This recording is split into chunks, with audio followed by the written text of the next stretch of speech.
kaya dyan, no?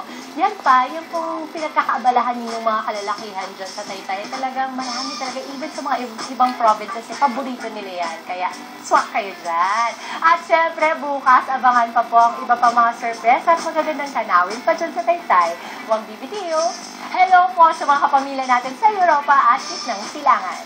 Wala nagsasara pa sa pagsalubong ng panibagong linggo. Heto na. Umpisahan natin yan sa isang umatikabong. Kaya mo ba to? What's up mga tambayers? At syempre hello sa iyo Miss Dimples Romana. Real naman tayong sumog sa isang pagtitipon ng ating mga kababayan dito sa Riyadh, Saudi Arabia na kung saan magkakaroon tayo ng Ali Cafe Challenge muli. At syempre ano pang inaantay natin? Halina at ating alamin kung kaya mo ba to? Yes mga tambayers, ang name ng challenge natin ngayon ay Hula Hop Race Challenge. Ang gagawin natin mga challengers ay magpapauna lamang mag-hop-hop gamit lamang ang hula hoop. At syempre kung sino unang matapos ang siyang panalo. Yes mga tambayers, let's meet our challengers. Challenger number 1, pangalan at taga saan? Ang Quezon from Talayan, Maguindanao! At sabi, magpapatalo ba ang ating challenger number 2?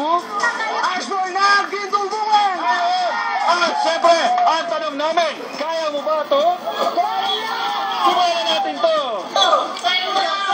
O, talong-talong lang, parang kangaroo. Ayan na, sige pa! Go!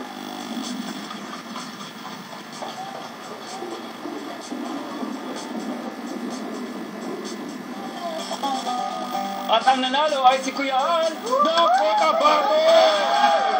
At sabi manalo ka ng Ali Cafe gift pack. Ayan. At syempre, may visit their website, powerroot.com. Yes, mga katambars, muli na ang pinato ni ating mga kababayan dito sa Riyadh, Saudi Arabia na wala silang uuro ang mga hamon natin.